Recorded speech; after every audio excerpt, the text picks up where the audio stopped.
अच्छा बच्चों, आज हमारी A2 मैथ की फर्स्ट क्लास है। AS मैथ हमारा हो चुका है। कुछ बच्चों ने AS में P1 के साथ S1 दिया हुआ होगा और कुछ बच्चों ने P1 के साथ M1 का पेपर दिया हुआ होगा। जिस बच्चे ने AS में P1 और M1 दिया है वो बच्चा A2 में P3 और S1 देगा। ठीक है। और जिन बच्चों ने P1 और S1 दिया है AS में वो बच्चे A2 में P3 तो देंगे ही, लेकिन उनके पास दो ऑप्शंस हैं, M1 दें या S2 दें। मैंने एज अ स्टूडेंट M1 भी पढ़ा था और S2 भी पढ़ा था। S2 कंपैरेटिवली M1 से बहुत आसान है। मेरी पर्सनल रिकमेंडेशन होती है बच्चों को कि वो S2 का पेपर दें, क्योंकि P1 से P3 की जंप ही बहुत मुश्किल है। मतलब P1 टाइम्स 4 इज P3। तो एक अगर आप लोगों के पास मुश्किल कंपोनेंट ऑलरेडी है तो एक आसान कंपोनेंट दें, क्योंकि अगर मैं S2 को S1 से ही कंपेयर करूँ ना तो वो उसका हाफ है। S2 is easier than S1। तो जिन बच्चों ने S1 पढ़ा है उनको S2 बहुत आसान लगेगा। मेरी पर्सनल रिकमेंडेशन है कि A2 में आपको P3 और S2 के साथ जाना चाहिए अगर आपने AS में S1 दे दिया है। तो अगर आपने M1 दिया है तो ऑब्वियस है कि आप S2 ही दोगे। अगर मैं सबसे पहले P3 की बात करूं तो P3 का जो पेपर है बच्चों वो 75 मार्क्स का होता है, जिसके लिए हमें 1 आवर 50 मिनट्स मिलते हैं। मोस्टली जो ए ग्रेड है वो होता है 60 के ऊपर। ए हमें 60 पे मिलता है, कभी कभार 55 57 भी हो जाता है, डिपेंड्स अपॉन द थ्रेशोल्ड। हमारा टारगेट ये होना चाहिए कि हमें 60 प्लस लाने हैं out of 75 to secure an A grade.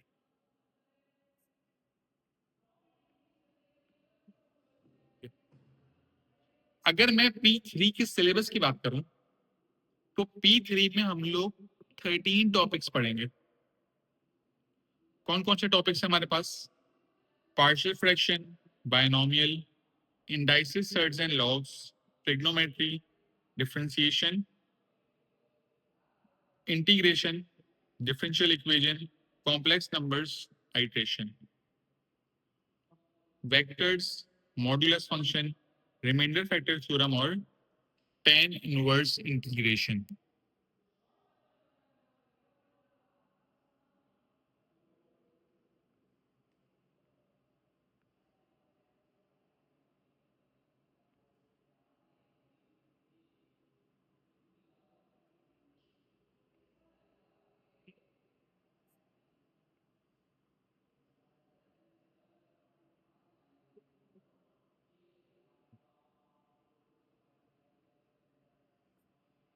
tan inverse integration. बच्चों मसला ये है कि ये जो 13 टॉपिक्स हैं, अगर मैं इनके लेवल ऑफ डिफिकल्टी की बात करूं तो पार्शियल फ्रैक्शन जो है वो एक इजी टॉपिक है, binomial is a easy topic, indices, surds and logs जो है वो बहुत आसान है, आइट्रेशन बहुत आसान है, मॉड्यूलस फंक्शन बहुत आसान है और रिमाइंडर फैक्टर थ्योरम भी बहुत आसान है। ये 6 टॉपिक्स बहुत इजी टॉपिक्स में काउंट होते हैं। ठीक है। थोड़े मुश्किल टॉपिक्स में आए तो वो है हमारे पास ट्रिग्नोमेट्री, डिफरेंशिएशन, वेक्टर्स और tan इनवर्स इंटीग्रेशन। ये 4 टॉपिक थोड़े मुश्किल हैं, जिसमें बच्चे थोड़ा फंस रहे होते हैं। और एक्चुअल जो A2 में जो मेन टॉपिक्स हैं जो बच्चों को सबसे ज्यादा तंग करते हैं वो हैं बच्चों इंटीग्रेशन, डिफरेंशियल इक्वेशन और कॉम्प्लेक्स नंबर्स। ये 3 टॉपिक। बच्चों के जहन में ये होता है कि सर 13 में से 6 टॉपिक तो इतने आसान है, मतलब 50% केस तो आसान हो गया। फिर 4 मुश्किल टॉपिक है और 3 बहुत मुश्किल टॉपिक है। तो P3 इतना मुश्किल लग तो नहीं रहा। P3 क्यों इतना मुश्किल है जब इतने ज्यादा आसान टॉपिक्स हैं और बहुत कम मुश्किल टॉपिक्स हैं? तो उसका रीजन ये है बच्चों कि P3 के अंदर एग्जामिनर जो है वो आसान टॉपिक्स कम टेस्ट करता है और मुश्किल टॉपिक ज्यादा टेस्ट करता है। मतलब बच्चों के जहन में होता है कि भाई ये 3 टॉपिक्स तो 25% है, अगर हम ये 3 टॉपिक्स छोड़ भी दें और बाकी सब पक्के कर लें तो भी हमारा 75% तो सही हो गया। लेकिन मसला ये है कि ये 3 टॉपिक्स मार्क्स में सबसे ज्यादा टेस्ट होते हैं। तो अगर मैं सिर्फ इन 3 टॉपिक्स की बात करूं, ये 25 प्लस मार्क्स के टेस्ट होते हैं, विच इज 1/3। मैं इन 4 टॉपिक्स की बात करूं अगर, तो ये भी अराउंड 25 के टेस्ट हो रहे होते हैं। और जो 6 आसान टॉपिक हैं वो टोटल मिला के 25 मार्क के टेस्ट हो रहे होते हैं, विच इज 1/3। तो बच्चों के जहन में होता है कि आधा सिलेबस आसान है, लेकिन आधा सिलेबस जो है वो आधे मार्क्स का नहीं आता, वो 1/3 ऑफ द मार्क्स का आता है। तभी P3 मुश्किल कहलाता है, क्योंकि P3 में जो मुश्किल टॉपिक है वो ज्यादा मार्क्स का टेस्ट होता है, तभी बच्चों को P3 में मुश्किलात का सामना होता है। तो जिन बच्चों के जहन में ये सोच आती है ना भाई कि हम ये टॉपिक्स छोड़ देंगे, वो सबसे बड़ी गलती करते हैं, क्योंकि सबसे ज्यादा टेस्ट ही ये टॉपिक्स होते हैं। ग्रिप इसमें अच्छी होनी चाहिए। जो आसान टॉपिक्स हैं, जो इजी टॉपिक्स हैं, वो तो सभी करके जाएंगे और वो तो सभी सही करेंगे। तो थ्रेशोल्ड में ग्रेड का फर्क कहाँ आएगा भाई? थ्रेशोल्ड में ग्रेड का फर्क यहाँ मुश्किल टॉपिक्स में आएगा। जो बच्चा ये टॉपिक सही करेगा उसका ए बी आएगा, ये टॉपिक तो सब सही करेंगे, इसमें कुछ है ही नहीं। मेन काम कहाँ आएगा भाई? मुश्किल टॉपिक्स में। तो बच्चों स्टार्ट से एक बात जहन में बना लें कि हमें मुश्किल टॉपिक्स पे ज्यादा जान मारनी है। पहले दिन आप इंटीग्रेशन करने बैठोगे, अगर मैं आपको 15 सवाल दूंगा, हो सकता है आप लोग से एक भी नहीं हो। फिर आप मुझसे समझोगे, फिर आपसे 2-3 होंगे, फिर 4-5 होंगे, फिर 7-8 होंगे, फिर जाके 10+ क्वेश्चन होने शुरू होंगे। तो अगर यहाँ स्टार्ट में आप लोग ने हार मान ली तो आगे नहीं बढ़ोगे। कंसिस्टेंट रहोगे, टाइम लगाओगे, एफर्ट करोगे, खुद ही सवाल होना शुरू हो जाएंगे, और फिर यही मुश्किल टॉपिक आपको आसान लग रहा होगा। फिर यही मुश्किल टॉपिक आपको आसान लग रहा होगा। ठीक है, सबसे पहले सबसे आसान टॉपिक से शुरू करते हैं, partial fractions. Partial fraction, partial fraction जो टॉपिक है, इसमें हमें क्या करना होगा? इस टॉपिक में, इस टॉपिक में ऑब्जेक्टिव ये है बच्चों कि हमें लार्जर फ्रैक्शंस को स्मॉलर फ्रैक्शंस में कन्वर्ट करना होगा। हमें लार्जर फ्रैक्शंस को स्मॉलर फ्रैक्शंस में कन्वर्ट करना होगा। किस तरह कन्वर्ट करेंगे? जैसे यहां लिखा हुआ है x-1 इंटू एक्स अपॉन 4, तो मैंने क्या करा, x-4 को अलग से लिख दिया, मल्टीप्लाई बाय x/1 लिख दिया। x-1 ओवर x था बच्चों, मैंने लिखा x over x minus 1 over x, x over x simplify होके 1 बन गया। लार्जर फ्रैक्शन को स्मॉलर फ्रैक्शंस में ब्रेक करा, ये मकसद है पार्शियल फ्रैक्शन का। अब अगर सवाल आए x upon x-1 into x-2, इसको कैसे ब्रेक करेंगे? इसको ब्रेक करने का तरीका है पार्शियल फ्रैक्शन। पार्शियल फ्रैक्शन शुरू करने से पहले एक बेसिक चीज, फ्रैक्शन क्या होता है बच्चों? फ्रैक्शन होता है part of a whole number, जो इस तरह लिखा जाता है। जो चीज ऊपर होती है वो क्या होती है बच्चों? वो होती है न्यूमरेटर, और जो नीचे लिखा हुआ है वो क्या होता है? डिनोमिनेटर।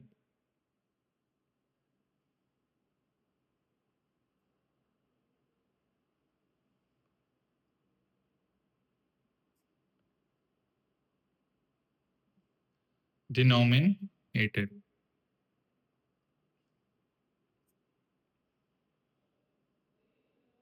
अगर मैं बात करूं x over x-1 into x-2 की, तो बच्चों पार्शियल फ्रैक्शन जो है वो 4 केसेस में डिवाइड हुआ है।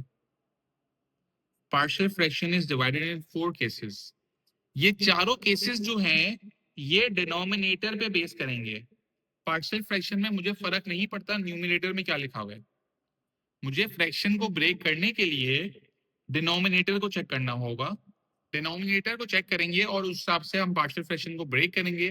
टोटल हमारे पास इस टॉपिक में 4 केसेस हैं। टोटल हमारे पास इस टॉपिक में 4 केसेस हैं। सबसे पहला case, when denominator of x consists of linear roots। Linear roots क्या होते हैं?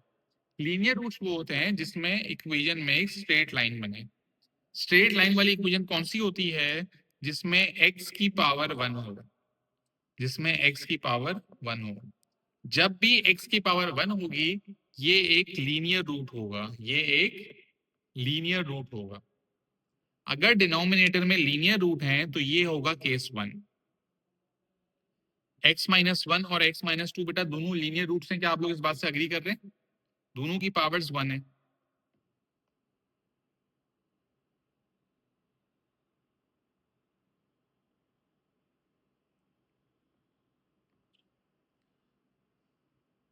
ठीक है, अब ब्रेक करने का तरीका क्या है बच्चों? जितने लीनियर रूट्स होंगे उतने फ्रैक्शन बनेंगे।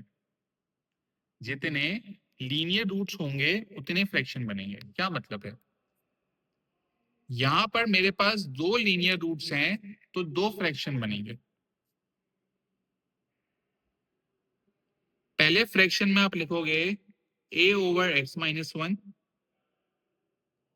Plus b over x minus 2। a over x minus 1 plus b over x minus 2।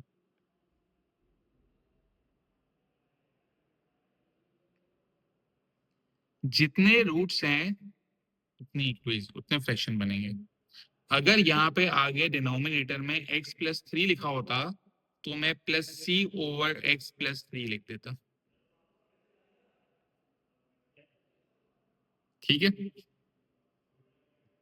अब मुझे ये a और b इन अननोन नंबर्स की वैल्यू फाइंड करनी है। ये वैल्यू फाइंड करने के 2 तरीके मैं आप लोगों को अभी दोनों तरीके समझा रहा हूं। अच्छा, सबसे पहला स्टेप ये होगा जब आपने फ्रैक्शंस को ब्रेक कर लिया है तो फिर आप एलसीएम लेंगे। एलसीएम जिस तरह हम लोग ओ लेवल्स में लेते थे वैसे नहीं करेंगे। एलसीएम लेने का तरीका यहाँ पे थोड़ा डिफरेंट होगा जो मैं आपको अभी सिखा रहा हूँ। ये अच्छे से सीखिएगा बच्चों। ए के नीचे x माइनस 1 लिखा हुआ है तो मैंने इस x माइनस 1 को x माइनस 1 से सिंप्लीफाई कर दिया। ठीक है, तो बचा क्या? x माइनस 2 बच गया। तो मैं x माइनस 2 को a से मल्टीप्लाई कर दूंगा। तो मैं x माइनस 2 को a से मल्टीप्लाई कर दूंगा। प्लस लिखा, x माइनस 2 को x माइनस 2 से कैंसिल करा, b को x माइनस 1 से मल्टीप्लाई कर दो। और जब मैं ये करूंगा तो मेरा डिनोमिनेटर जो है वो सेम हो जाएगा। तो यहां भी x माइनस 1 x माइनस 2 आ गया और यहां पे लिखा हुआ है x over x minus 1 x minus 2। जब डिनोमिनेटर सेम हो गए हैं तो मैं इन्हें कैंसिल कर दूंगा। तो मैं इन्हें कैंसिल कर दूंगा। जितने रूट्स होंगे उतने फ्रैक्शन बनेंगे। एलसीएम लिया जाएगा। कैसे लिया जाएगा मैं फिर से रिपीट कर रहा हूं। जो चीज ए के नीचे लिखी हुई है उसको उससे सिंप्लीफाई कर दो, जो बच गई उसे मल्टीप्लाई कर दो। यहाँ x माइनस 2 लिखा हुआ है, x माइनस 2 हटा दिया, जो बच गया उसको b से मल्टीप्लाई कर दिया। डिनोमिनेटर्स कैंसिल हो गए बेटा। अब इसको सॉल्व करने के 2 तरीके हैं। एक तरीका है डिनोमिनेटर को इक्वल टू 0 करना है, दूसरा तरीका है कंपेयरिंग द कोएफिशिएंट्स। दोनों तरीके मैं आप लोगों को सिखा रहा हूं। पहले हम कर रहे हैं denominator of x is equal to 0। Denominator of x is equal to 0। Denominator जो है वो हमारे पास 2 थे, x माइनस 1 और x माइनस 2। मैं इन दोनों को इक्वल टू 0 करूंगा। x minus 1 is equal to 0, x minus 2 is equal to 0। 1 यहाँ माइनस हो रहा है, वहां जाके प्लस हो जाएगा, 2 यहाँ माइनस हो रहा है, वहां जाके प्लस हो जाएगा। x की दो वैल्यूज आ गई, x की दो वैल्यूज आ गई। अब मैं क्या करूंगा, अब मैं इन वैल्यूज को एक एक करके यहाँ पे सब्स्टिट्यूट करूंगा, तो मेरे पास a और b की वैल्यू आ जाएगी। मतलब जब मैं यहाँ पर 1 को सब्स्टिट्यूट करता हूं, जब मैं x इज इक्वल टू 1 को यहाँ सब्स्टिट्यूट करूंगा, x की जगह मैंने लिखा 1 is equal to a bracket, x की जगह मैं लिखूंगा 1, 1 माइनस 2। अच्छा, मुझे ये चीज आगे लिखने की जरूरत नहीं है। क्यों बेटा, जब मैं यहाँ 1 रखूंगा तो 1 माइनस 1 क्या हो जाएगा, 1 माइनस 1 तो 0 हो जाएगा, और 0 इंटू बी जो है वो 0 ही होता है। तो ये लिखने की जरूरत नहीं है, पूरा कैंसिल आउट हो गया। इससे मैं फर्दर सॉल्व कर लूंगा। 1 is equal to A, 1 minus 2 is minus 1, minus 1 into A is minus A, minus sine जब वहां जाएगा तो A is equal to minus 1 answer आ गया। इसी तरह जब मैं x इज इक्वल टू 2 रखूंगा, x की जगह 2 आया, इज इक्वल टू, ये लिखने की जरूरत नहीं है क्योंकि जब मैं यहाँ 2 रखूंगा तो 2 minus 2 is 0, 0 into is 0। Direct यहाँ आ जाओ, b bracket 2 minus 1, 2 minus 1 is 1, 1 into b is b, तो b is equal to 2। a minus 1 आया और b 2 आया, a माइनस 1 आया और b 2 आया। बच्चों क्या denominator of x is equal to 0 करके मैंने ये जो स्टेप्स करे हैं ये क्लियर है आप लोगों को? काइंडली चैट बॉक्स में बता दें, क्या ये क्लियर है?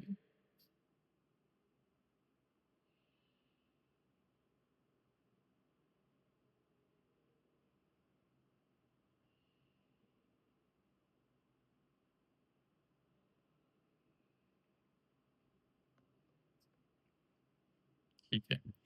इसके अलावा इसे सॉल्व करके a और b की वैल्यूज निकालने का एक और तरीका है। वो तरीका क्या है? वो है कंपेयरिंग द कोएफिशिएंट्स।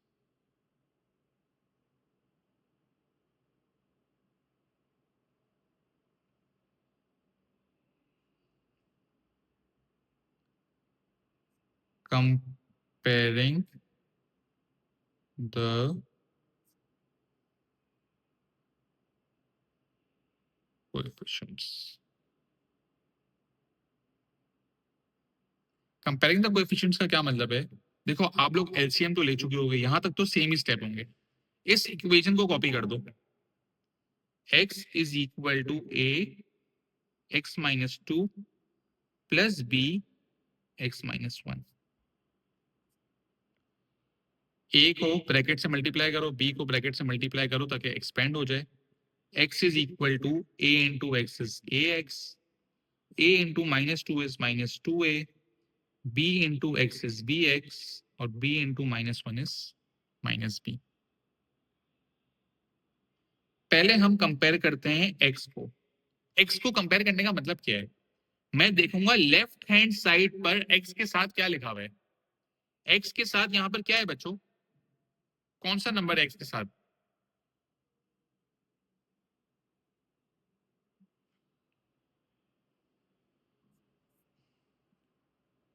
सबसे बड़ी सिली मिस्टेक, बच्चे बोलते हैं सर यहाँ कुछ भी नहीं है मतलब 0 है। गलत जवाब। अगर आपके पास वेरिएबल लिखा हुआ है उसके साथ कोई नंबर नहीं लिखा हुआ मतलब वो 1 है। यहाँ पे नंबर क्या है? 1। लेफ्ट हैंड साइड पे x के साथ 1 लिखा हुआ है और राइट हैंड साइड पे x के साथ लिखा हुआ है a प्लस बी, तो 1 is equal to a plus B. फिर हम कंपेयर करेंगे कॉन्स्टेंट्स को। कॉन्स्टेंट्स क्या होते हैं बच्चों? कांस्टेंट का मतलब है नंबर्स। क्या लेफ्ट हैंड साइड पर कोई नंबर है? लेफ्ट हैंड साइड पर कोई नंबर नहीं है। कोई नंबर नहीं है तो मैं लिखूंगा 0। राइट हैंड साइड पर कोई नंबर है? बेटा जिनके साथ वेरिएबल नहीं है, जिनके साथ x या x स्क्वायर नहीं होगा वो कांस्टेंट्स ही होंगे। तो -2a -b आर कांस्टेंट्स, तो मैं यहां लिखूंगा 0 is equal to -2a minus B. X वालों को एक्स से कंपेयर कर लिया, कॉन्स्टेंट्स को कॉन्स्टेंट से कंपेयर कर लिया। अब b यहाँ माइनस हो रहा है, वहां जाके प्लस हो जाएगा। b is equal to -2a।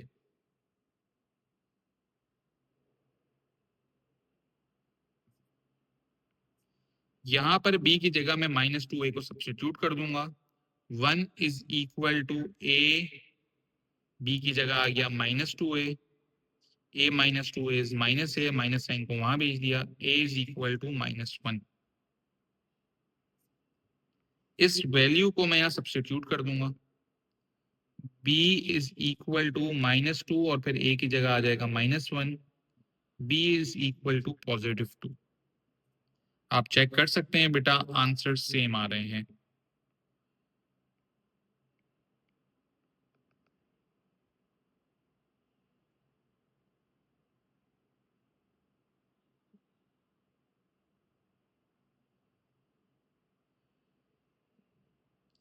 अब क्या करना है, अगर ये सवाल आपने सॉल्व करा, आपकी मर्जी, आपने इस तरीके से करा या इस तरीके से करा, यहां पर आपको इस 5 मार्क के सवाल में 4 मार्क मिल जाएंगे। 1 मार्क जो मिसिंग है वो कब मिलेगा बेटा? वो मार्क आपको तब मिलेगा जब आप a और b की वैल्यूज को अपने पहले फ्रैक्शन में जो आपने सबसे पहले बनाया है उसमें सब्स्टिट्यूट करो। मतलब अगर मैं लिखूं -1 ओवर x-1 +2 ओवर x-2, ये लिखूंगा तो मुझे यहां पर पूरे मार्क्स मिलेंगे। अब हो गए मेरे 5 में से 5 मार्क। कोई मसला, कोई confusion? Denominator of x is equal to 0 और कंपेयरिंग द कोएफिशिएंट्स, दोनों मेथड समझ आए बेटा?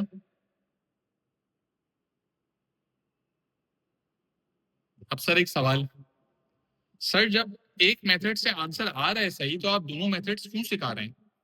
इससे जब आ गया आंसर तो इसका मैं क्या करूं? तो भाई देखो, अभी आप सबसे आसान टॉपिक का सबसे पहला केस पढ़ रहे हो। आगे जब केसेस आएंगे तो सवाल में आपको ये मेथड और ये मेथड दोनों अप्लाई करना पड़ेगा सवाल को कंप्लीट करने के लिए। सिर्फ इससे सवाल कंप्लीट नहीं हो पाएगा, तभी दोनों मेथड आना जरूरी है। सिर्फ लीनियर रूट से एक ऐसा केस है जिसमें सारे answers denominator of x is equal to 0 करके आ जाते हैं, लेकिन हर बार ऐसा नहीं होगा। अब हम केस 1 का एक और सवाल प्रैक्टिस करते हैं भाई।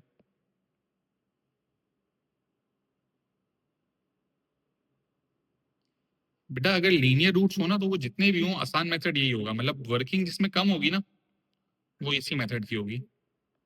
ठीक है, अब मैं आपको 3 लीनियर रूट्स का भी सवाल करके दिखा देता हूँ। सवाल है x² - x + 4 over x-1, x-2, x + 1। Check करें बेटा, तीनों रूट्स लीनियर हैं, तीनों रूट्स लीनियर हैं। तो ब्रेक किस तरह करेंगे? जितने रूट्स हैं उतने फ्रैक्शन बनेंगे। a over x-1 plus b over x-2 plus c over x + 1। Step 2 क्या है बच्चों? एलसीएम लेना है। एलसीएम कैसा आएगा? x-1 को x-1 से सिंप्लीफाई कर दिया, जो बच गया वो a से मल्टीप्लाई हो जाएगा। तो a से जो है वो x-2 भी मल्टीप्लाई होगा और x + 1 भी मल्टीप्लाई होगा। बेटा ये बात समझ आ रही है ना? एलसीएम किस तरह लेना है, ये इंपॉर्टेंट है बहुत। b के साथ x-2 लिखा हुआ है, x-2 कट कर दिया, b के साथ आ जाएगा x-1 x + 1।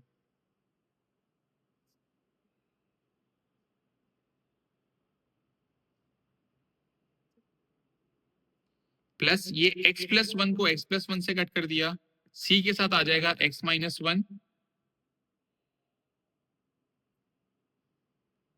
x-2 upon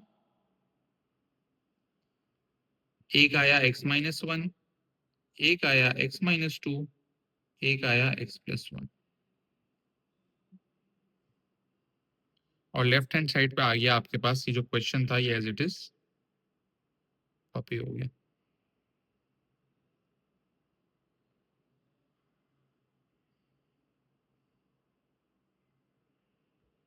denominators को आपस में कैंसिल कर दिया। अब ए, बी और सी की वैल्यू निकालनी है। उसके लिए हम करेंगे denominator of x is equal to 0। x minus 1 को इक्वल टू 0 करा, x माइनस 2 को इक्वल टू 0 करा, x प्लस 1 को इक्वल टू 0 करा।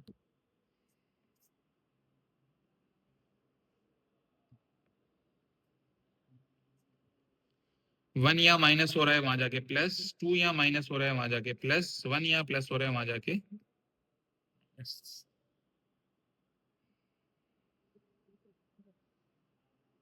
अब आगे क्या होगा?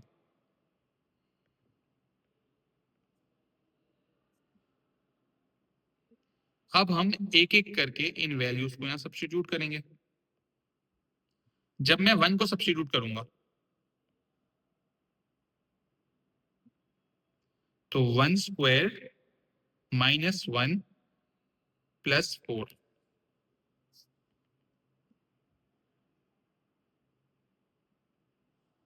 Is equal to a bracket 1 minus 2 1 plus 1। x की जगह 1 लिख दिया। अच्छा बच्चों, मुझे आगे वाले ब्रैकेट लिखने की जरूरत नहीं है। क्यों? जब मैं यहाँ 1 रखूंगा x की जगह, बेटा 1 मिनट रुकिएगा, पेंसिल की चार्ज खत्म हो गई है। 1 मिनट जरा चार्ज कर लें।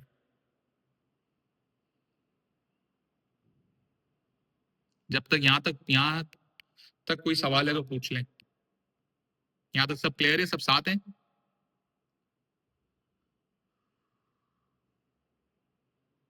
ठीक है, बस 1 मिनट रुक जाए बेटा।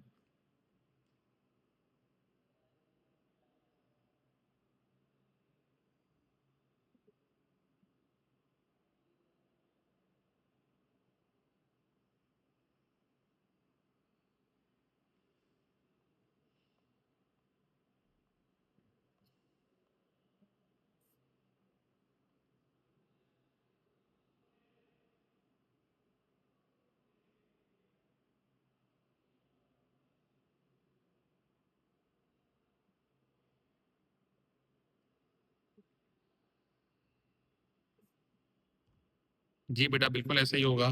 जब मैं यहाँ पे 1 रखूंगा तो 1 माइनस 1 0, ये पूरा कैंसिल आउट हो गया। 1 माइनस 1 0, ये पूरा कैंसिल आउट हो गया। अब इसको सॉल्व करेंगे to find the value of A.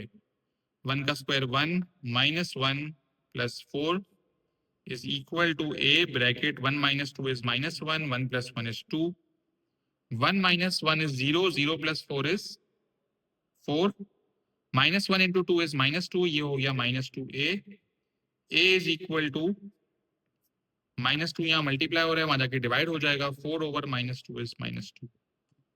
a की वैल्यू आ गई माइनस 2। इसी तरह अगर मैं b की वैल्यू निकालने जाऊं या c की वैल्यू निकालने जाऊं, x इज इक्वल टू 2 रखा मैंने। 2 का square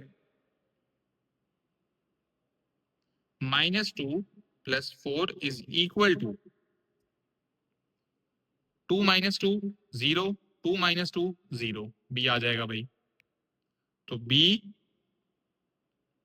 x minus 1 x plus 1, 2 का square 4, 4 minus 2 plus 4 is equal to b, 2 minus 1 is 1, 2 plus 1 is 3, 4 minus 2 is 2, 2 plus 4 is 6, ये हो गया 3b, 3 यहाँ मल्टीप्लाई हो रहा है, यहाँ आगे डिवाइड हो जाएगा, b is equal to 2। a और b में कोई मसला है बच्चों?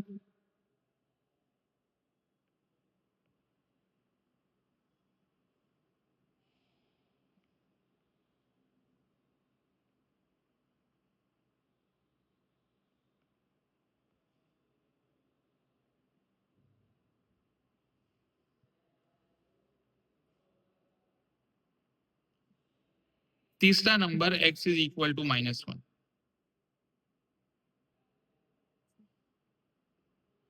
माइनस 1 सब्स्टिट्यूट करते हैं भाई, -1 का स्क्वायर -1 एक्स की जगह आएगा +4 इज इक्वल टू, छोटा सा मसला, -1 + 1 0, -1 + 1 0, ये लिखने की जरूरत नहीं है, डायरेक्ट सी आ जाएगा। सी ब्रैकेट -1 -1 -1 -2, -1 का square 1, minus +1 +4 is equal to C -2 और -3। 1 + 1 2, 2 + 4 6, -2 इंटू -3 is +6, 6/6 सी आ गया 1, सी आ गया 1। ए -2 आया, B2 आया, C1 आया। 5 में से 4 मार्क मिल गए हैं। 5वां मार्क कब मिलेगा? जब इन वैल्यूज को यहाँ पर सब्स्टिट्यूट करेंगे। तो ए लिखा -2/x-1 plus 2/x-2 plus 1/x plus. कोई मसला बच्चों, कोई सवाल, कोई कंफ्यूजन? ठीक है, यहाँ पर हमारा केस 1 कंप्लीट हो गया है पहले टॉपिक का। इंशाल्लाह नेक्स्ट क्लास में मैं आप लोग को केस 2 और केस 3 सिखाऊंगा। ठीक है, केस 2 और केस 3 में आप लोग नोट करना एक बात कि हमें एक सवाल पूरा कंप्लीट करने के लिए ये दोनों मेथड इस्तेमाल करने पड़ेंगे। ये हम लोग इंशाल्लाह अपनी नेक्स्ट क्लास में सीखेंगे, केस 2 एंड केस 3। ठीक है, आज की क्लास उम्मीद है आप लोगों को क्लियर हो गई। इंशाल्लाह नेक्स्ट क्लास में मुलाकात होगी। अल्लाह हाफिज़, ख्याल रखिएगा अपना।